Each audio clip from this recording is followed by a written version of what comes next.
박지원 대표님의 개회선언으로 제31차 최고위원회의를 시작하겠습니다. 네, 지금부터 국민의당 제31차 최고위원회의를 시작하겠습니다. 박지원 대표님의 모두 발언이 있겠습니다.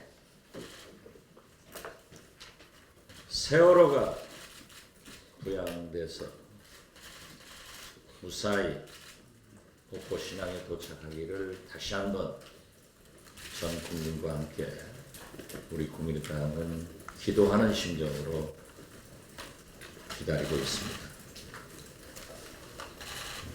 9명의 실종자 가족 반드시 유가족이 될 수 있도록 수습되고 또 그 유가족들이 원하는 진실이 규명될 것을 간곡히 바라고 조사위원회 구성이 이루어졌기 때문에 정부에서는 철저한 법적, 재정적 뒷받침으로 한 틈에 의혹도 없이 사실이 밝혀지기를 바랍니다.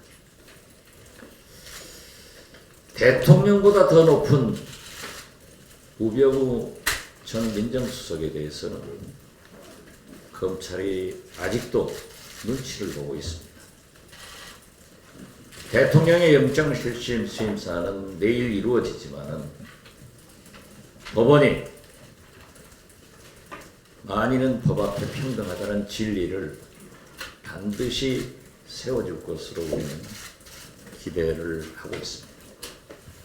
그러나 우병우 수석은 특검에서도 검찰에서도 무엇이 두려워서 그렇게 지연되고 있는지 그것을 알고 싶습니다. 검찰은 이제 스스로 검찰을 개혁한다는 차원에서 우병우 전 민정수석을 철저히 수사해서 단죄해 줄 것을 거듭 부탁드립니다. 우리는 대선 과정에서 문재인 후보 대 국민의당 후보 1대1 구도가 될 것이다 하고 6, 7개월 전부터 꾸준하게 이러한 것을 강조해 왔습니다. 드디어 문재인 후보와 우리 당 후보가 여러 여론조사에서 1대1 구도시 오차 범위 내로 우열을 가릴 수 없을 정도로 나타나고 있습니다. 이것이 국민의 민심입니다. 우리는 연속 3번 성공적인 경선을 이루었지만은 앞으로도 더 겸손하게 법을 지키면서 국민을 하늘처럼 모시면서 경선을 치르고 거기에서 선출된 후보가 꼭 대통령에 당선되도록 노력하겠다는 것을 말씀드립니다. 세월호에서 수습됐다는 뼈에 대해서 우리는 엄청난 기대를 가졌습니다만 돼지뼈로 밝혀짐으로써 너무나 아쉬웠습니다. 그런데 흥미로운 것은 민주당의 광주 경선에서 선거인 숫자도 파악하지 못하는 그런 충격적인 일이 벌어지고 있습니다. 또한 전주에서 대학생들을 이용한 문재인 후보의 운동, 심지어 향응 제공 등 여러 가지 사건이 발생해서 선관위는 고발 조치를 했다고 합니다. 우리 당도 누차 공직선거법을 준수해서 어떠한 경우에도 법적 문제가 있을 때는 공개하고 우리 스스로가 중앙선관위에 고발하겠다고 약속했습니다. 어제 일부 언론에서 우리 당 경선 과정에 동원 의혹이 있다는 보도를 보았습니다. 물론 아직까지 당에서는 사실 여부를 파악하지 못하고 있지만 깨끗한 정치를 지향하고 또 우리 스스로가 국민들에게 약속했기 때문에 우리 당 선관위에서는 철저히 조사를 해서 그 사실 여부를 밝히고 국민에게 공개하고 만약 잘못된 일이 조사될 때는 우리 당에서 스스로 중앙선관위에 고발을 함으로써 국민이 바라는 깨끗한 정치를 우리 국민의당이 해나가겠다는 것을 약속합니다. 이상입니다. 어제 국민의당은 부산, 울산, 경남에서 세 번째 순회 경선이 있었습니다. 우리 국민의당을 응원하러 투표장에 나와주신 부산, 울산, 경남 주민들께 감사의 말씀을 드립니다. 이제 누구도 국민의당의 주장에 대해서 자화자찬이라고 말하지 않습니다. 경선을 치르면 치를수록 점점 더 국민의당 후보와 민주당 문재인 후보 간 양자 대결 구도가 확실해지고 있습니다. 이제 국민의당은 올라갈 일만 남았고 민주당은 내려갈 일만 남은 것 같습니다. 안철수, 박주선, 손학규 후보 끝까지 최선을 다해서 아름다운 경선을 국민들께 보여주시기 바랍니다. 또 국민의당 경선을 위해서 제일 고생하고 계시는 우리 당직자 여러분과 파견 나간 보좌진 여러분께도 진심으로 감사의 말씀을 드립니다. 어제 바른정당 대선 후보로 유승민 후보가 확정되었습니다. 수고하신 유승민 후보에게 축하의 말씀을 드립니다. 바른정당이 자유한국당에서 나와 합리적 보수를 세우겠다는 그 마음을 잊지 마시고 본선에서 국민의당과 선의의 경쟁을 기대하겠습니다.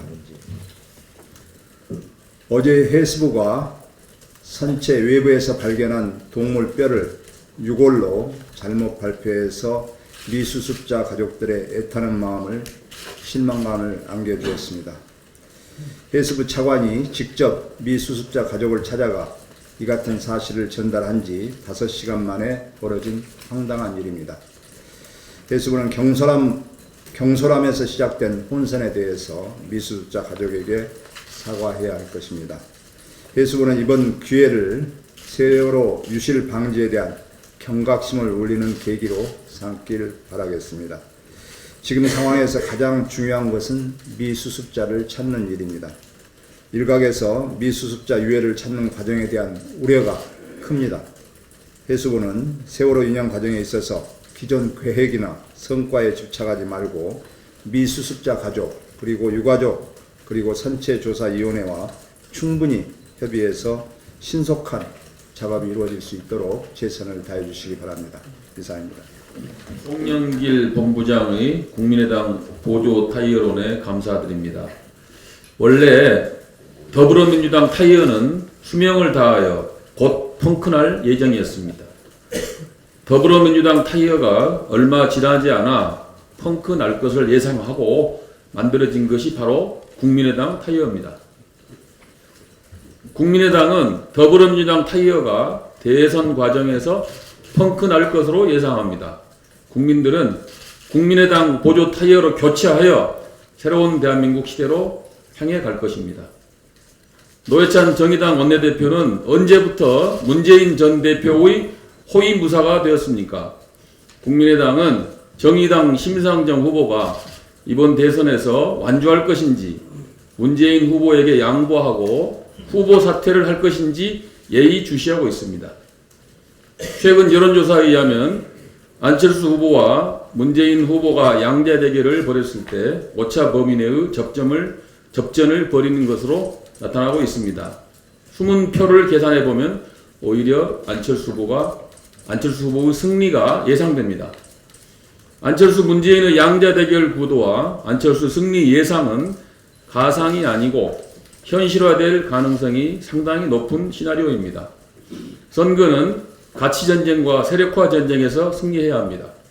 먼저 가치전쟁에서 볼 때 안철수 후보가 문재인 후보에 앞서 있습니다. 지금 대한민국은 구시대를 마감하고 새로운 시대를 맞는 과도기에 있습니다. 따라서 변화와 개혁, 구시대의 낡은 적폐청산, 새로운 대한민국이 시대정신입니다. 국민들은 이 시대정신을 구현해달라고 안철수 후보를 정치판에 불러냈습니다. 국민들에게 이 시대의 가치의 담지자요, 구현자는 원래 안철수 후보입니다. 안철수 후보는 국민의당 창당과 총선 승리를 통해 양당 기득권 정치 혁파의 첫 걸음을 시작했고, 아직 충분치 못하지만 새로운 대한민국에 대한 미래 비전을 차근차근 제시하고 있습니다. 우여곡절이 있겠지만 국민들은 결국에는 대한민국의 변화와 개혁을 안철수 후보에게 맡길 것입니다. 반면 문재인 후보는 대세론에 갇힌 채 변화와 개혁에서 멀어져 가고 있고 과거의 틀에서 벗어나지 못하고 있습니다. 최근 문재인 후보는 당내 경선에서 무능, 불통, 패권, 퇴행의 이미지만 쌓고 있습니다. 겉으로는 시대정신을 말하고 있지만 행보는 시대정신과 거꾸로 가고 있습니다. 시간이 갈수록 국민들은 누가 시대정신의 담지자이고 구현자인지를 정확하게 판단하게 될 것이고 결국은 안철수 후보를 지지하게 될 것입니다. 안철수 후보도 자신의 시대적 사명을 통찰하고 과감한 변신에 나서야 합니다. 담대한 변화와 개혁을 통하여 새로운 대한민국을 이루는 견인차가 되어야 할 것입니다. 세력화 전쟁에서도 안철수 후보가 이길 것입니다. 문재인 후보는 그 패권적 속성이나 퇴행적 속성상 타 세력과의 연대나 세력 확장에 누능화입니다. 다자구도에서는 강력한 우위를 점하고 있지만 연합 세력에게는 매우 취약합니다. 반면 안철수 후보는 넓은 확장성을 가지고 있습니다. 새로운 정치와 시대정신은 기존의 관념과 프레임을 뛰어넘을 수 있기 때문에 확장성에 제약이 별로 없습니다. 요즘 연대론이 무성합니다만 국민의당은 원칙 없는 연대를 해서는 안 됩니다. 가치와 시대정신에 맞는 연대를 해야 할 것입니다. 국민의당은 특정인을 겨냥하는 비문연대를 해서는 안 됩니다. 또한 대선 승리만을 위한 정치공학적 연대도 해서는 안 됩니다. 심판받아야 할 대상과의 연대도 해서는 안 됩니다. 국민의당이 해야 할 연대는 진짜 새로운 대한민국을 만들기 위한 연대, 구시대의 적폐 청산을 위한 연대, 더 좋은 정권 교체를 위한 연대, 더 강력한 박근혜 심판을 위한 연대입니다. 국민들의 민생을 유능하게 해결할 수 있는 연대, 정치 틀을 바꾸는 연대, 국민통합, 동서간 화합을 이룰 수 있는 연대입니다. 헌신과 결단의 연대이고 국민의 지지와 동의를 받는 연대입니다. 결론적으로 안철수 후보가 문재인 후보와의 가치전쟁과 세력화 전쟁에서 이기고 대선에서 승리할 것입니다. 국민의당이 승리할 것입니다. 이것이 거스를 수 없는 시대의 흐름입니다. 이상입니다. 2014년 4월 16일 11시에 저는 단원고 체육관에 있었습니다. 그때 단원고 학생을 포함한 모든 세월호 승객이 전원 구조되었다는 발표가 있었습니다. 오후 1시경에는 팽목항으로 가는 차 안에서 수백 명이 구조되었다는 기쁜 소식을 들었습니다. 그러나 그때는 이미 304명이 모두 바닷속에 있었습니다. 이게 나라냐는 탄식은 그때부터 시작되었습니다. 그런데 어제 실종자가 발견되었다던 해수부의 발표가 동물뼈로 밝혀졌습니다. 대통령이 탄핵되었지만 정말 이게 정부냐 하는 탄식이 나오지 않을 수 없습니다. 실종자 가족들은 잠수부들이 추위에 떨면서 인명피해가 있을 때 수사를 중단하라고 했던 분들입니다. 제발 이분들의 가슴을 더는 아프게 해서는 안 되겠습니다. 내일 박근혜 대통령의 영장실질심사가 있습니다. 이 영장실질심사를 전 대통령이 받겠다는 결정은 참 잘한 결정입니다. 지난 검찰에서 21시간 동안 조사를 받은 것도 당연한 일이지만 참 잘한 일입니다. 왜 진작 이런 조사를 받지 않았는지 안타까울 뿐입니다. 전직 대통령을 법정에 세우고 감옥에 보내는 일을 마냥 기뻐하는 국민은 없다는 것을 기억했으면 좋겠습니다. 그리고 박 전 대통령은 진정한 참회와 반성을 해야 합니다. 누가 뭐래도 대한민국 전 대통령으로서 의연하고 당당하게 지금이라도 품격을 지켜주시기를 바랍니다. 지난번 총선에서 우리는 문제는 정치다라고 말해왔습니다. 민주당 문재인 후보는 다음 정권에서 적폐청산을 내세우고 있습니다. 정치권의 적폐 중의 적폐는 패권 정치와 개판 정치에 있습니다. 두말할 나위 없이 친박 정치가 대통령의 파면을 초래했습니다. 이제 친문 정치가 그 바톤을 이어받겠다고 합니다. 이것만은 막아야 할 적폐라고 생각합니다. 적폐는 우리 안에 들보처럼 또아리를 틀고 있습니다. 우석대 태권도 학과 학생들의 불법 부정선거에 대한 검찰 수사가 시작되었습니다. 뷔페에서 식사하고 영화 관람하고 버스로 동원하고 그래서 505만 7천 원이 들었다고 합니다. 학생들 한 사람당 250만 원까지 과태료를 물린다고 합니다. 여기에 제공된 돈이 지방 특성화 대학 태권도 학과에 대한 지원금에서 나갔다고 하니 국고 5억 원에서 이 돈이 지출된 것은 적폐 중의 적폐라고 생각합니다. 이 전북 포럼의 대표가 그 유명한 안도현 시인입니다. 그의 연탈제 시를 국민들은 다 기억하고 있습니다. 제가 이 시를 한번 패러디해 보겠습니다. 적폐청산 함부로 발로 차지 마라. 너희가 언제 한번 너희 안에 적폐청산을 제대로 해본 적이 있는가? 우리 당 후보의 지지율이 급상승했습니다. 문재인 34.4, 안철수 17.6, 안희정 12.1, 미디어 오늘과 STI가 발표한 것입니다. 안희정 후보의 지지율 60%가 안철수 지지로 갈 것이다 라는 보도도 있었습니다. 양자 대결이 48대 42로 좁혀졌습니다. 이것은 일주일 전에 갤럽이 조사한 50.5대 38.5가 급격히 10% 이상이 좁혀진 수치입니다. 어제 국민일보 여론조사 조앤시 NI는 44대 41로 좁혀졌습니다.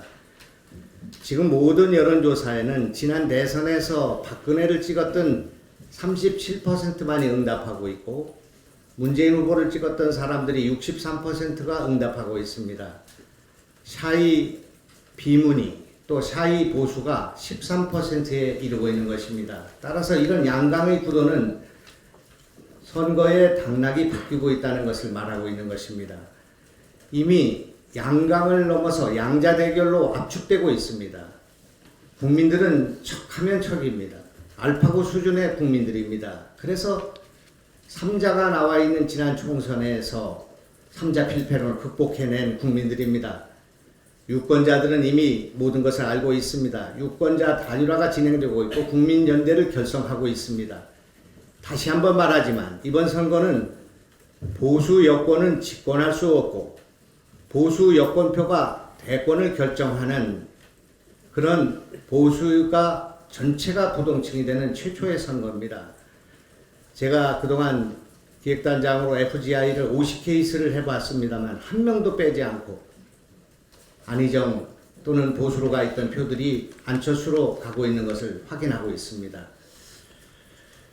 이런 상황 속에서 민주당은 저급한 비유로 남이당 후보를 비난하고 있습니다. 대한민국 대통령 후보가 무슨 타이어가 됐습니다. 보수 타이어가 되고 펑크난 타이어가 됐습니다. 정치를 희화하고 있습니다. 그러는 사이 한국 정치는 카센터로 되고 국민들은 몽키 스패너를 든 수리공이 되었습니다. 이런 일을 해서는 안 된다고 생각합니다. 비유도 적절한 품격이 있어야 한다고 생각합니다. 노회찬 후보가 우리 당 후보를 삼수하라고 했다는데 이것은 있을 수 없는 예의에 벗어난 일입니다. 허물투성이인 문재인 후보에게 대해서는 한마디도 못하는 진보정당이 어느 나라 진보정당입니까? 어떻게 해서 진보정당의 위상이 이렇게 됐단 말입니까? 그래서 민주당 패권 세력의 아류가 된 것이 아닌가 하는 의심을 받고 있습니다. 정의당은 민주당 패권에 기대지 말고 진보 세력의 자존심을 지켜주기 바랍니다. 우리 사회 저출산 고령화가 큰일입니다. 어제 통계청 발표한 연구 통계에 따르면 금년 1월, 올해 1월 태어난 출생아, 신생아가 35,100명입니다. 전년 동기 대비 11.1%가 감소한 것입니다. 올해 정부 목표가 45만 3천 명인데 어림도 없을 것 같습니다. 지금 우리나라의 합계 출산율이 2.17명입니다. 2.2명이 되어야 현상 유지가 되는 겁니다. 우리나라 출산율은 세계 224개국 가운데 221위입니다. 우리나라의 핵심 생산 인구 25세부터 49세까지인데 핵심 생산 인구가 2010년부터 감소하고 있습니다. 여러분 80세 이상 국민연금 수령자가 5년 전보다 얼마나인지 아십니까? 무려 6배 이상 늘어났습니다. 6.4배 늘어났습니다. 우리 사회가 활력을 잃고 고령화되어 가고 있습니다. 그런데 어느 대선 후보도 어느 당도 이 국가적인 재앙 문제에 대한 언급이나 약속이 거의 전무한 상태입니다. 우리 당 역시 예외가 아닙니다. 어떤 젊은이들에게는 1인당 1,000만 원씩 주겠다는 그런 공약들이 남발되고 있지만 저출산 고령화 문제에 대해서 언급이 없다는 것. 이것은 다음 대선만을 생각할 뿐이지 다음 세대를 생각하지 않고 있다는 증거라고 할 수 있습니다. 우리 당과 우리 당 후보의 대선 경쟁력이 개선되고 있습니다. 반면 오자 구도가 뚜렷해지고 있습니다. 왼쪽부터 얘기를 하자면 심상정, 문재인, 안철수, 그리고 유승민, 홍준표의 구도가 거의 확정되어 있습니다.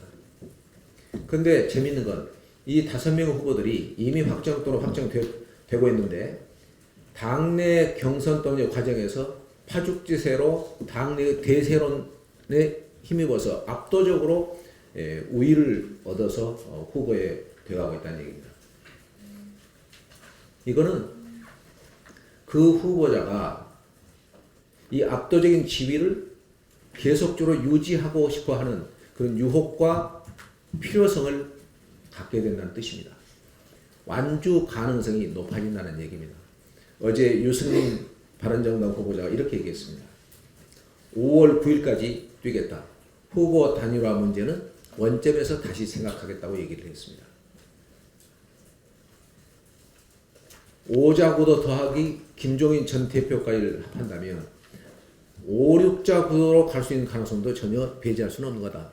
거기까지는 안 가더라도 3자 구도, 4자 구도로 갈 가능성은 매우 현실적이라고 얘기하지 않을 수가 없습니다. 따라서 개헌과 연대, 특히 개헌이라는 국민적 대의 명분을 매개로 하는 연대가 없다면 지금 우리 당의 일각에서 기대하고 있는 양자 대결 구도는 현실적 가능성이 그렇게 높지 않다 하는 말씀 다시 한번 기록을 위해서라도 제가 얘기합니다. 저희 당에 아마 저출산 고령화 대책이 있습니다. 저희 당 차원에서도 그리고 각 후보들이 가지고 있는 것으로 생각합니다. 혹시 그 부분은 좀 수정이 필요해서 말씀드립니다. 모두 발언하겠습니다. 우선 유승민 의원께서 바른정당 후보로 선출되신 것을 축하드립니다. 아울러 선의의 경쟁을 보여준 남경필 지사께도 심심한 위로와 격려의 말씀을 드립니다. 특히 끝까지 완주하고 결과에 승복하는 모습은 당을 떠나 박수를 보내드리고 싶습니다. 바른정당 역시 박근혜 정부 국정농단의 책임에서 자유로울 수는 없겠지만 탄핵소추 과정에서 뒤늦게라도 국민의당의 뜻을 따라주셨던 것을 기억합니다. 그동안 수고 많으셨습니다.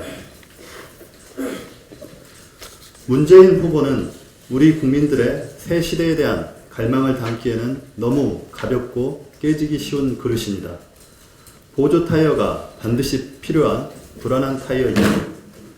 문재인 후보의 선대본부장인 송영길 의원이 우리 당과 귀중한 한 표를 행사한 호남인들에게 막말을 하는 것은 심히 유감입니다. 그러나 그분의 속마음에도 문재인 후보에 대한 깊은 우려가 숨어 있다고 생각합니다. 자신의 선대본부장조차도 불안해하는 문재인 후보에게 어떻게 대통령 자리를 맡기겠습니까? 이 짧은 선거 기간에도 하루가 멀다 하고 국민을 불안하게 하는데 정작 대통령이 되면 오죽하겠습니까? 우리에게는 안정적인 리더십이 필요합니다. 우리의 미래를 짊어질 대통령이 필요합니다. 그래서 국민의당입니다. 제7공화국의 손학규, 호남의 아들 박주선, 공정과 안전, 책임과 미래의 안철수가 현재의 위기를 극복하고 다 함께 잘 사는 새로운 대한민국을 만들 것입니다. 마치겠습니다. 네, 이찬열입니다. 아직 우리 당은 경선 중인 거는 맞는 거죠? 근데 최고위원회에 발언하시는 게 좀 어느 다른 후보들이 들었을 때는 좀 오해가 될 수 있는 여지가 충분히 있다. 일주일만 참으면 저도 될 거라고 생각합니다. 저도 뭐 안철수 대표님, 후보님 얘기하는 거 뭐 당연하다고 생각을 하는데 뭐 일주일만 참아주시면 가끔가다 박주선 후보도 좀 챙겨주시고 정부가 미수습자로 추정됐던 6월이 동물의 뼈 조각이다 이렇게 얘기를 했습니다. 저는 이렇게 생각을 합니다. 이게 지금 해수부 정부가 이게 호도를 하는 겁니다. 호도. 중요한 것은 사람의 유골이냐 동물의 뼈 조각이 중요한 것이 아니고 유실됐다는 그 자체가 중요한 거지. 이걸 갖다 동물의 뼈 조각이라고 발표를 해갖고 국민들을 호도하고 이건 안심해도 된다 이런 식으로 얘기하는 것은 정말 잘못됐다고 생각합니다. 근본적으로 정부는 유실 자체를 막아야 되는데 가장 큰 주안점을 둬야 된다고 생각합니다. 정말 잘못됐습니다. 동물의 뼈 조각은 창피해서라도 얘기도 못할 상황인데도 그런 식으로 돌아가고 있습니다. 몇 년 전 세상을 떠들썩하게 했던 김경준 전 BBK 투자자문 대표가 어제 만기 출소를 했다고 합니다. 김 씨는 지난 2007년 대선 당시 이명박 전 대통령이 BBK의 실소유주라는 의혹을 제기했던 인물입니다. 당시 특검은 BBK 주가 조작 사건이 김 씨의 단독 범행이라고 결론을 냈지만 많은 국민들은 이제 막 들어선 살아있는 권력의 눈치를 본 수사였다며 여전히 의혹의 시선을 거두지 않고 있었습니다. 사건 당사자인 김 씨는 이명박 전 대통령의 주가 조작 사실을 유죄로 판단할 여러 근거가 있으며 정권이 교체돼 사건의 진상이 밝혀지길 기대하고 있다고 말했습니다. 지금 우리는 정치보복을 하자는 것이 아닙니다. 그저 진실을 제대로 규명하고 잘못된 것이 있으면 끝까지 추적해서 바로잡자는 것입니다. 그것이 우리 대한민국의 오랜 적폐를 청산하고 국민들에게 전가될 피해를 막는 길이기 때문입니다. 제왕적 대통령이라는 말은 이명박 대통령 때부터 나온 얘기입니다. 이명박 박근혜 정권의 살아있는 권력은 이제 끝이 났습니다. BBK 주가 조작 사건에 대한 철저한 진상규명은 물론 민주적인 절차와 여론을 무시한 채 강행됐던 이명박 정부의 4대강 사업, 무려 22조 이상이 투입된 그런 사업입니다. 아직도 수자원공사에서는 연 3,500억에 가까운 이자를 부담하고 있습니다. 매년. 이 4대강 사업을 이용해서 어떤 비리나 특혜는 없었는지 정밀 조사해서 차기 정부는 국민과 역사 앞에 명확히 밝혀야 합니다. 옛말에 장두놈이라 했습니다. 머리는 감췄는데 꼬리는 드러나 있다는 뜻으로 진실을 아무리 숨기려 해도 결국 거짓의 실마리는 이미 드러나 있다는 말입니다. 이젠 그들이 두려워할 차례입니다. 이상입니다. 다음은 어제 부울경 경선에 10,000명이 넘는 시민이 참여해 주셨습니다. 아주 반갑고 기쁜 소식입니다. 또 반가운 소식이 또 있습니다. 민주당 문재인 후보와 우리 당 안철수 후보의 격차가 3.5%포인트 차로 좁혀졌습니다. 어제 쿠키뉴스와 조원 CNI가 전국 1,026명을 대상으로 조사하여 발표한 양자 대결 여론조사 결과입니다. 문 후보 44%, 안 후보 40.5%입니다. 표본 오차 95%, 신뢰 수준 플러스 마이너스 3.1%포인트. 그 밖의 사항은 중앙선거 여론조사심의위원회 홈페이지에 잘 나와 있습니다. 국민의 시선이 좋은 정권 교체로 이동하면서 문재인의 셀프 대세로는 무너지고 있습니다. 우리 당 후보가 현재로서는 안철수 후보가 유력합니다만 누가 되든지 문재인 후보를 이길 수 있습니다. 자질, 능력, 청렴도, 경륜 모든 면에서 우리 당 후보가 앞섭니다. 본선에서 후보 검증이 시작되면 문 후보는 더 급격히 무너질 것입니다. 우리는 반드시 이깁니다. 어제 정의당 노회찬 원내대표가 TBC 라디오에 출연해서 각 당의 대선 후보들을 평가했습니다.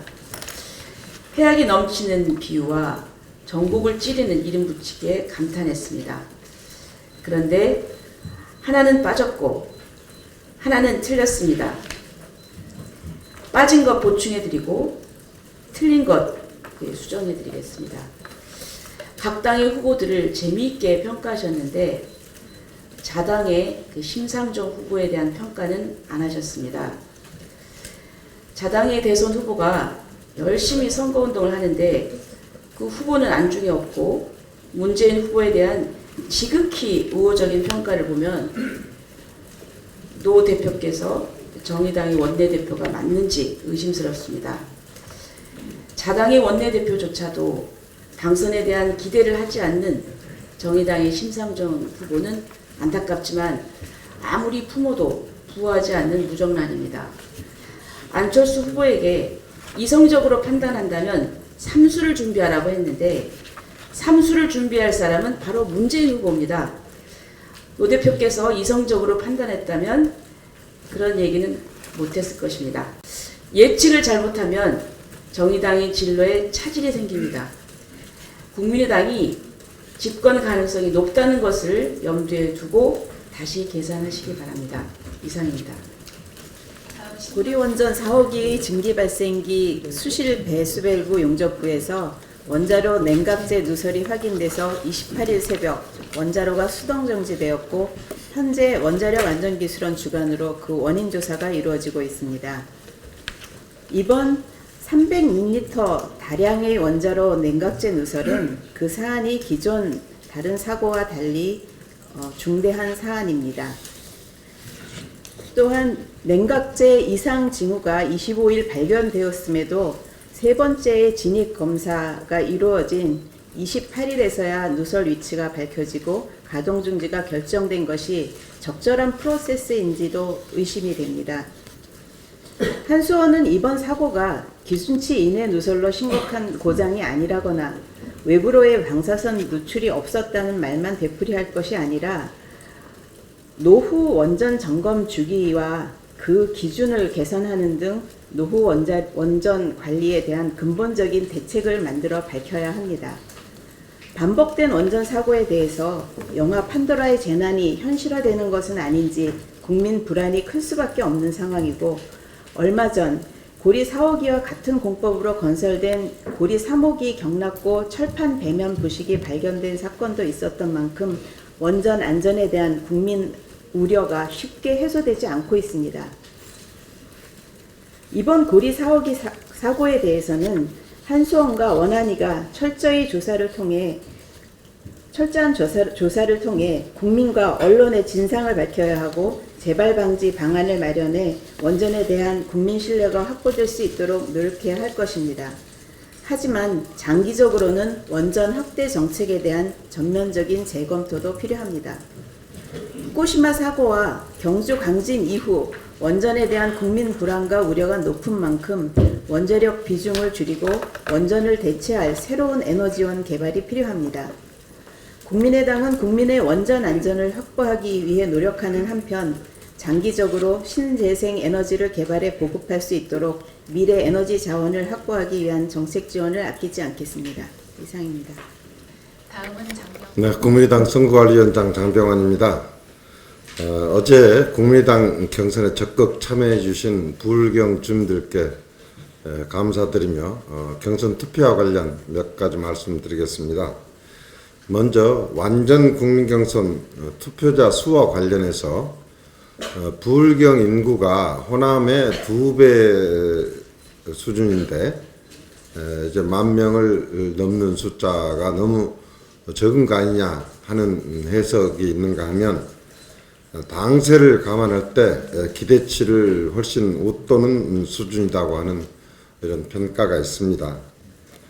먼저 이와 관련돼서 좀 말씀드리면 중앙선거관리위원회가 주관하는 투표의 경우 전국 그 모든 지역에 사실 시군구마다 여러 개소의 투표소를 설치하는 데 반해서 이번 우리 국민의당 경선은 우리 당 자체 역량으로 치러내야 하는 한계가 있기 때문에 지금 가장 최대로 동원할 수 있는 투표소 수가 30개소입니다. 즉 인구가 2배가 됐건 3배가 됐건 관계없이 투표소는 매 순회 경선마다 30개를 넘지 못합니다. 그렇기 때문에 주로 권역별 인구 수하고는 무관하다. 아무래도 물론 전국 어디에서나 다 투표를 할 수는 있지만 결국 거주지 바로 인근에서 할 수밖에 없지 않습니까? 그렇기 때문에 기본적으로 우리는 30개소 이상 순회 경선 시마다 투표소를 설치할 수 없는 한계가 기본적으로 있는 것이다 하는 점을 이해를 해주고요. 이런 것을 감안했을 때 지난 3회의 순회 경선 투표 결과를 저희들이 좀 분석을 해보면 일정한 경향성을 보이고 있습니다. 즉 해당 권역의 당원 수와 좀 비례를 합니다. 지금까지 보면 투표자 수의 3분의 1은 약 당원이고 3분의 2는 자발적으로 나온 시민으로 저희들이 분석되고 있다는 말씀을 드립니다. 다음 두 번째로 어제 실시된 부울경 지역과 내일 실시할 대구, 경북, 강원 지역의 투표 시간을 1시간 연장하기로 저희 선관위에서 의결한 이유에 대해서 좀 말씀을 드리겠습니다. 당초 우리 선관위는 이 앞서 말씀드린 당 자체 역량으로 치르는 한계 때문에 주말과 주중에 실시되는 것에 관계없이 투표 시간을 아침 9시부터 오후 6시까지로 이렇게 결정을 했습니다. 그런데 7회의 경선 중 주중에 실시되는 것이 어제 부울경 그리고 대구 경북 그리고 마지막 경선인 충청 지역인데요. 이제 어제 첫 주중 투표가 시작되었지 않습니까? 그런데 투표 과정에서 이 직장인들로부터 아주 항의 전화가 빗발쳤습니다. 지금 9시부터 6시까지라면 직장인은 참여가 불가능한데 이렇게 제약을 둬가지고 어떻게 완전 국민 경선이라고 할 수 있느냐 하는 항의가 빗발쳐서 저희 선관위에서 거기에 대해서 논의를 한 결과 아무래도 이 지역들은 저희 당세가 약하기 때문에 예상되는 투표자 수도 적고 그러다 보면 개표 시간도 좀 더 적게 소요될 것으로 저희들이 평가를 했습니다. 언론인 여러분들께 최종 결과를 8시에 발표하겠다고 이미 약속드린 만큼 그 시간을 변경할 수는 없는데 개표에 소요되는 시간은 적기 때문에 1시간을 연장해서 직장 참여자들을 최대한 기회를 주는 것이 타당하다 하는 이렇게 평가를 내려서 1시간을 연장했다는 말씀을 드립니다. 다만 마지막 경선인 충청 지역은 그게 마지막 경선에서 최종 후보자가 확정되는 관계로 이와 관련된 여러 가지 또 행사를 이렇게 할 수밖에 없어서 거기만큼은 당초 예정대로 그대로 6시까지로 이렇게 결정을 했다는 말씀을 드립니다.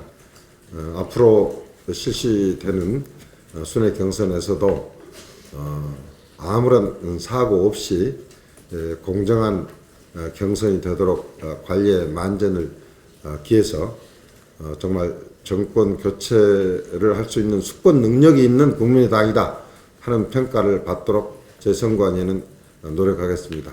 감사합니다. 김병환 선거관리위원장의 어떤 선택은 싫어할 수를 두고 있습니다. 선관위 위원장과 위원들에게 또 우리 수고하는 당직자 보좌진들에게 박수 한번 보내달라고